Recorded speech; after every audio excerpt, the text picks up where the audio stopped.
வணக்கம் நண்பா. சென்னையில் பார்த்தீங்களா எப்போ கவர்மெண்ட் ஜாப் வரும்னு சொல்லி கேட்டுக்கிட்டு இருந்தீங்க. உங்களுக்காக பார்த்தீங்களா கணினி மேம்பாட்டு மையத்தில் பார்த்தீங்களா உங்களுக்கு 101 வேகன்சியில் வேலைவாய்ப்பு வந்திருக்குது. அதை அப்ளை பண்ணுறதுக்கு என்ன தகுதி வேணும், என்ன எஜுகேஷன் குவாலிஃபிகேஷனை எப்படி அப்ளை பண்ணலாம், வேறு ஏதாவது கண்டிஷன் கொடுத்துருக்காங்களா, எல்லாமே இந்த வீடியோவில் பார்த்தீங்களா நான் ஸ்டெப் பை ஸ்டெப்பாக கிளியராக எக்ஸ்பிளைன் பண்ணியிருப்பேன். வீடியோ ஸ்கிப் பண்ணாமல் ஃபுல்லாக பாருங்கள். அப்போ தான் உங்களுக்கு அப்ளை பண்ணுறதுக்கு பயனுள்ளதாக இருக்கும். வாங்க இப்போ வீடியோக்குள்ளே போகலாம். சென்னையில் பார்த்தீங்களா கணினி மேம்பாட்டு மையத்தில் 101 வேகன்சி சொல்லி கொடுத்துருக்கோம். அந்த 101 வேகன்சியில் பார்த்தீங்களா நிறைய டைப் பார்த்தீங்கன்னா பிரித்து கொடுத்துருங்க. அதில் ஃபஸ்ட் ஒன்று பார்த்தீங்கன்னா திட்ட இணை புதியவர்னு சொல்லி பார்த்தீங்களா உங்களுக்கு 31 வேகன்சி சொல்லி கொடுத்துருக்காங்க. திட்ட பொறியாளர் PS&Oன்னு சொல்லி பார்த்தீங்களா நிர்வாகி இதில் ஒரு 30 வேகன்சி சொல்லி கொடுத்துருக்கு. எக்ஸ்பீரியன்ஸ் அப்படின்னு சொல்லி கொடுத்துருக்காங்க. அதே மாதிரி திட்ட தொழில்நுட்ப வல்லுநர் பார்த்தீங்களா 30 வேகன்சி சொல்லி கொடுத்துருக்காங்க. மூத்த திட்ட பொறியாளர் தொகுதி தலைவர்னு சொல்லி திட்ட தலைவர் பார்த்திங்கன்னா உங்களுக்கு 10 வேகன்சி சொல்லி கொடுத்துருக்காங்க. மொத்தம் 101 வேகன்சி சொல்லி கொடுத்துருக்காங்க. இந்த பதவிக்கு எல்லாத்துக்குமே பார்த்திங்கன்னா எவ்வளோ சேலரின்னு பார்க்கலாம். சேலரி தான் ஹைலைட்டு, ஹை லெவலில் கொடுக்குறாங்க. உங்களுக்கு மிஸ் பண்ணாமல் அப்ளை பண்ணுங்கள். திட்ட இணை புதியவருக்கு பார்த்திங்கன்னா குறைந்தபட்சம் சிடிசி பார்த்திங்கன்னா 3.6 லேக்ஸ் பார்த்திங்கன்னா உங்களுக்கு வருஷத்தை கொடுக்குறதா சொல்லியிருக்காங்க. அப்போ பார்த்திங்கன்னா உங்களுக்கு கிட்டத்தட்ட மந்த்லி பார்த்திங்கன்னா உங்களுக்கு 30,000 ரூபாய்க்கு மேலே சேலரி வரப்போகுது. அதனால் மிஸ் பண்ணாமல் அப்ளை பண்ணுங்கள். அடுத்த திட்ட பொறியாளர் 2 PS&O பார்த்திங்கன்னா நிர்வாகி இதில் பார்த்திங்கன்னா குறைந்தபட்சம் 4.5 லட்சம் கொடுக்குறதா சொல்லியிருக்காங்க. அதனால் பார்த்திங்கன்னா இது உங்களுக்கு 40,000க்கு மேலே போகும். அதனால் நீங்கள் தாராளமாக இதுக்கு மிஸ் பண்ணாமல் அப்ளை பண்ணுங்கள்.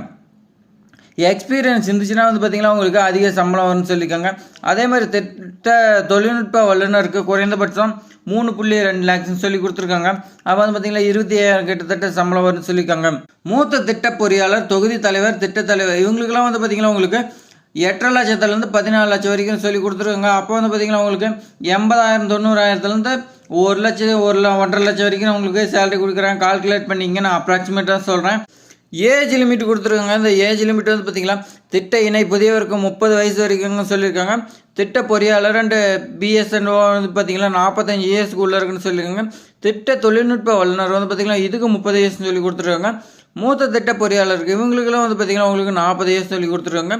அதே மாதிரி ஏஜ் ரிலாக்ஸேஷனுக்கு இந்த ஏஜ் ரிலாக்ஸேஷன் பார்த்திங்கன்னா கவர்மெண்ட் நார்ம்ஸ் படி கொடுக்குறதா சொல்லியிருக்காங்க. இந்த ஜாப் எல்லாத்துக்குமே பார்த்திங்கன்னா உங்களுக்கு என்னென்ன குவாலிஃபிகேஷனோ என்ன சொல்லி நம்ம பார்த்திங்கன்னா தனித்தனியாக விரிவாக பார்க்கலாம். வாங்க பார்க்கலாம். ஃபஸ்ட் ஒன்று பார்த்திங்களா திட்ட இணை புதியவருக்கு பார்த்திங்கன்னா 60% அப்படி இல்லைன்னா அதற்கு சமமான மதிப்பெண் பார்த்திங்கன்னா நீங்கள் பிடெக்கில் பார்த்திங்கன்னா படிச்சிருக்குன்னு சொல்லியிருக்காங்க. அப்படி இல்லைன்னா அதுக்கு சமமான பட்டம் படிச்சிருக்கணும். அப்படி இல்லைன்னா பார்த்திங்கன்னா ME MTech படிச்சிருக்கலாம். போஸ்ட் கிராஜுவேட் படிச்சிருந்தாலும் இதுக்கு எலிஜிபிள்னு சொல்லியிருக்காங்க. அப்படி இல்லைன்னா அதுக்கு சமமாக படிச்சிருக்கணும். அதில் என்ன படிச்சிருக்குன்னு சொல்லி பார்த்திங்கன்னா அறிவியல் அப்படி இல்லைன்னா கணினி பயன்பாடு அல்லது தொடர்புடைய துறையில் பார்த்திங்கன்னா படிச்சிருக்குன்னு சொல்லியிருக்காங்க. நீங்கள் பிடெக்கு அப்படின்னா ME MTechல பார்த்திங்கன்னா கம்ப்யூட்டர் சயின்ஸ் படிச்சிருக்கலாம். அறிவியல் கம்ப்யூட்டர் சயின்ஸ் இது படிச்சிருந்தா நான் எலிஜிபிள்னு சொல்லியிருக்காங்க. அப்படி இல்லைன்னா முதுகலை பட்டம் சொல்லியிருக்காங்க. இதில் 2 எதுவும் படிச்சிருக்கலாம். அடுத்து திட்ட பொறியாளர் PS&Oன்னு பார்த்திங்கன்னா இந்த நிர்வாகிக்கு பார்த்திங்கன்னா அனுபவம் வாய்ந்தவர் பார்த்திங்கன்னா இதுக்கும் பார்த்திங்கன்னா பிடெக் படிச்சிருக்குன்னு சொல்லியிருக்காங்க. ME MTechக்கும் கேட்டிருக்காங்க. அதே மாதிரி இது பார்த்திங்கன்னா அறிவியல் கணினி பயன்பாடு தொடர்புடைய துறையில் பார்த்திங்கன்னா 60% மார்க் எடுக்குன்னு சொல்லியிருக்காங்க. எல்லா ஜாபும் பார்த்திங்கன்னா 60% மார்க் மேலே இருந்தால் மட்டும்தான் இந்த ஜாப் எலிஜிபிள்னு சொல்லியிருக்காங்க. போஸ்ட் கிராஜுவேட் நீங்கள் இப்போ படிச்சிருக்கலாம்னு சொல்லியிருக்காங்க. அப்படி இல்லைன்னா இந்த ஜாபுக்கு பார்த்திங்கன்னா PhD படிச்சிருந்தா எலிஜிபிள்னு சொல்லியிருக்காங்க.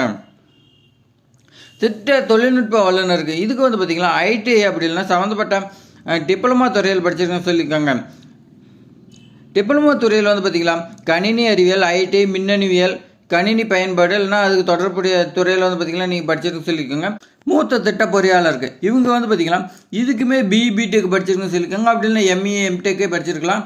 அதில் பார்த்திங்கன்னா நீங்கள் அறிவியல் கணினி பயன்பாட்டில் தொடர்புடைய துறையில் பார்த்திங்கன்னா 60% மார்க் எடுத்துருக்குன்னு சொல்லியிருக்காங்க. அப்படி இல்லை நீங்கள் PhD பண்ணியிருந்தாலும் இந்த ஜாப்க்கு எலிஜிபிள்னு சொல்லியிருக்காங்க. PhD பண்ணிங்கன்னா ரொம்ப கம்மியாக இருப்பாங்க. நீங்கள் பண்ணியிருந்தீங்கன்னா உங்களுக்கு உடனே ஜாப் கிடைக்கிறதுக்கு வாய்ப்பு இருக்குது. உடனே அப்ளை பண்ணுங்கள், கண்டிப்பாக ஜாப் கிடைக்கும். இந்த ஜாபுக்கு பார்த்திங்கன்னா ஹைலைட்டாக பார்த்திங்கன்னா விண்ணப்ப கட்டணம் இல்லைன்னு சொல்லியிருக்காங்க. வேறு ஜாப்ஸ் எல்லாமே பார்த்திங்கன்னா அப்ளிகேஷன் ஃபீஸ் 1000 2000 இந்த மாதிரி இருக்கும். இந்த ஜாபுக்கு இல்லைன்னு சொல்லியிருக்காங்க. அதனால் பிடெக் படி எல்லாருமே பார்த்திங்கன்னா இதுக்கு தாராளமாக அப்ளை பண்ணுங்கள். உங்களுக்கு பார்த்திங்கன்னா எலிஜிபிள் இருந்துச்சுன்னா கண்டிப்பாக பார்த்திங்கன்னா இந்த ஜாப் கிடைக்கும். நல்ல சேலரியில் கவர்மெண்ட் ஜாபுக்கு போயிடலாம். செலெக்ஷன் ப்ராசஸ் பார்க்கலாம். செலெக்ஷன் ப்ராசஸ் உங்களுக்காக எப்படி வச்சுருக்காங்கன்னா ஷார்ட் லிஸ்ட் பண்ணுறதா சொல்லியிருக்காங்க. நீங்கள் அப்ளை பண்ணுற மார்க் ஷீட்டு எல்லாமே வச்சு ஒரு லிஸ்ட்டு ரெடி பண்ணுவாங்க. ஷார்ட் லிஸ்ட் பண்ணி அவங்களும் வந்து பார்த்திங்கன்னா ஃபஸ்ட்டு யார் வராங்களோ அதில் வந்து பார்த்திங்கன்னா இன்டர்வியூக்காக கூப்பிடுவான்னு சொல்லியிருக்காங்க. நேர்காணலில் இன்டர்வியூ கூப்பிட்டு அந்த இன்டர்வியூவில் செலக்டாக வராங்களா அவங்களுக்காக போஸ்டிங் கொடுக்குறதா சொல்லியிருக்காங்க. இது வந்து பார்த்திங்கன்னா பர்மனெண்ட் ஜாப் தான், டெம்பரரி கிடையாது. அதனால் எல்லாருமே அப்ளை பண்ணுங்கள். இந்த ஜாப் எப்படி அப்ளை பண்ணணும்னா இதுக்கு வந்து பார்த்திங்கன்னா ஆன்லைனில் தான் அப்ளை பண்ண சொல்லியிருக்காங்க. இதுக்கு அதிகார வலைதளத்திற்கு சென்று அறிவிப்பை பதிவிருக்குன்னு சொல்லியிருக்காங்க. நான் டிஸ்கிரிப்ஷனில் உங்களுக்காக நோட்டிஃபிகேஷன் லிங்க் கொடுக்குறேன். நீங்கள் டவுன்லோட் பண்ணி ஃபுல்லாக ரீட் பண்ணுங்கள். ரீட் பண்ணதுக்கப்புறம் உங்களுக்கு இன்ட்ரெஸ்ட் இருந்து உங்களுக்கு தகுதி இருந்துச்சுன்னா நீங்கள் அப்ளை பண்ணுறதுக்கு அதுக்கு லிங்க் கொடுக்குறேன். ஓப்பன் பண்ணி உங்களுடைய பேசிக் டீட்டெயில்ஸு, குவாலிஃபிகேஷனு, டாக்குமெண்ட் எல்லாம் ஸ்கேன் பண்ணி அப்லோட் பண்ணுற மாதிரி இருக்கும். அப்லோட் பண்ணி அப்ளிகேஷன் நம்பர் வந்துச்சுன்னா டவுன்லோட் பண்ணி எல்லாம் பிரிண்ட் அவுட் எடுத்து வச்சுக்கோங்க. அப்போ தான் வந்து பார்த்திங்கன்னா உங்களுக்கு ஸ்டேட்டஸ் இதெல்லாம் செக் பண்ணுறதுக்காகும். இதுக்கு இம்பார்ட்டன்ட் டேட் கொடுத்துருக்காங்க. பார்க்கலாம். இம்பார்ட்டன்ட் டேட் எப்போ பார்த்திங்கன்னா உங்களுக்கு அப்ளிகேஷன் ஸ்டார்டிங் டேட் பார்த்திங்கன்னா 1/2/2025 அப்ளிகேஷன் ஸ்டார்ட் ஆகுது. ஆன்லைனில் இறுதி தேதிக்கு பார்த்தீங்கன்னா உங்களுக்கு 20/2/2025 க்ளோஸ் ஆகுன்னு சொல்லியிருக்காங்க. அதனால் நீங்கள் வந்து பார்த்திங்கன்னா உடனே அப்ளை பண்ணுங்கள். அப்ளை பண்ணுறதுக்கான நாள் வந்து பார்த்திங்கன்னா உங்களுக்கு ரொம்ப கம்மியாக கொடுத்துருக்காங்க. அதனால் இன்றைக்கே வந்து பார்த்திங்கன்னா அப்ளை பண்ணுங்கள். இந்த வீடியோ பார்த்து உடனே அப்ளை பண்ணுங்கள். அப்போ தான் உங்களுக்கு பார்த்திங்கன்னா உங்களுக்கு நீங்கள் ஷார்ட் லிஸ்ட் பண்ணும்போது உங்களுக்கு ஃபஸ்ட் இடத்துல வரதுக்கு வாய்ப்பு இருக்குது. இது மாதிரி பயனுள்ள தகவல் வந்து பார்த்திங்கன்னா நம்ம சேனலை தொடர்ந்து பார்ப்பதற்கு சப்ஸ்கிரைப் பண்ணிக்கங்க. அதே மாதிரி பார்த்திங்கன்னா இதை விட என்ன பெஸ்ட்டு ஜாப் வந்து பார்த்திங்கன்னா உங்களுக்கு காத்திருக்குது. நம்ம சேனலை சப்ஸ்கிரைப் பண்ணி வச்சுருந்தா மட்டும்தான் உங்களுக்கு நோட்டிஃபிகேஷனாக வரும். தேங்க்ஸ் ஃபார் வாட்சிங்.